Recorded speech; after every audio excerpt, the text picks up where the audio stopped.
Hello everybody, this is Joseph and I'm really excited to come back to you with another video, especially this video. So the whole purpose of this is to help you specifically with the writing section of the TOEFL. So for many of you, what I've noticed in a lot of tutoring sessions is that there's a challenge to move from, let's say, an 18, a 20, or maybe a 22 to like a 24, 26, or 28 in the writing section. So what's holding a lot of students back, and what may be holding you back if you're getting that score, is this idea of coherence in your essay. So what coherence is like a logical flow of your thoughts, where it's easy for me to follow what you're saying from one sentence to another. I know the topic, I understand, it's clear. So a lot of times what happens is that because of the way we're educated, because of our experience with English and just kind of language in general, we lose that and we forget that we're being evaluated by it. So with that introduction done, what I want to do now is actually teach you what coherence is. And before we do that, I'm going to actually tell you about why it exists that we have gaps in our words, why it is that we have gaps actually in our sentences. So when you write one sentence and you go to the next, sometimes there's some connection missing, so I get confused. And even if I don't get confused, if I'm evaluating your essay, that's a weakness in your fluency. So I'm going to lower your score. So the easiest way I can do this is with a little bit of fun, what I think kind of can be fun. And I actually have a prop here behind the computer. So what I'm going to do is I'm going to show you this little by little, and as soon as you think you know what I have behind my computer is, I want you to say it out loud. So that way it's a little interactive, just like a tutoring session, which I hope you feel that it is. Okay, so I have it in my hand. And now I'm going to show you little by little, and as soon as you have an idea, I want you to guess it. Okay, so you might be seeing a sliver of it just approaching. So as soon as you can, tell me what you think that is. So I'm trying to be real slow. A lot of you probably guessed it already. Most of you probably guessed it, but you still haven't seen all of it. Ready? Okay, here it is. So what is that? That's an orange, right? I hope you know it's an orange. If not, then we need a little more basic vocabulary, but that's okay. So the reason why I did that exercise is I'm pretty sure you were able to guess that this was an orange before you saw all of it. So that means just maybe looking at 10% or 20% or 50%, whatever, you could already guess it. Well, a lot of that happens when you communicate every day. We have fun communicating, we communicate with friends and family. So a lot of time when we start speaking, the people that we're speaking with, they follow along very easily. They guess what we're thinking and what we're saying before we finish it all. So we're actually being trained to be less coherent. We don't need to be. So for example, if I'm talking about this orange with a friend, I don't have to describe every single part of it, and then I can move on and talk about something else. But what happens when you're taking the TOEFL? Now you're being evaluated on your fluency, on your ability to describe this whole orange. So you've kind of trained yourself not to describe this completely. So you've lost a lot of points because of that, because if you just describe part of this, and I can guess or assume what you're talking about, if you write like that on the TOEFL, you're going to keep getting a lower score. And no matter how good your grammar is or anything else, you're going to stay at a lower score. So now that we understand where it comes from, let's understand how to solve it, how to overcome it. So that's what the next part of this video is going to be about. It's going to be focusing on how do you create coherence in your essays.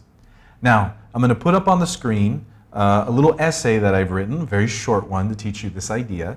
And what I want to do is explain to you that it took actually a couple years to figure out how to explain this so simply. So the main thing is you want to take one word, one topic, one idea from one sentence and make sure it appears in the next sentence. As long as you do that, every time you write with every sentence, your essay is going to be coherent. There's going to be nowhere the grader can get lost. You're going to get a higher score. 2, 4, maybe more points, depending on how much of this is an issue for you. So let's go ahead and look at this. Now you see a question here, and the question is, what triggered me to create this video? So you can imagine this is like a question number 2 on the TOEFL, right? You're being asked about your opinion, and you're supporting it.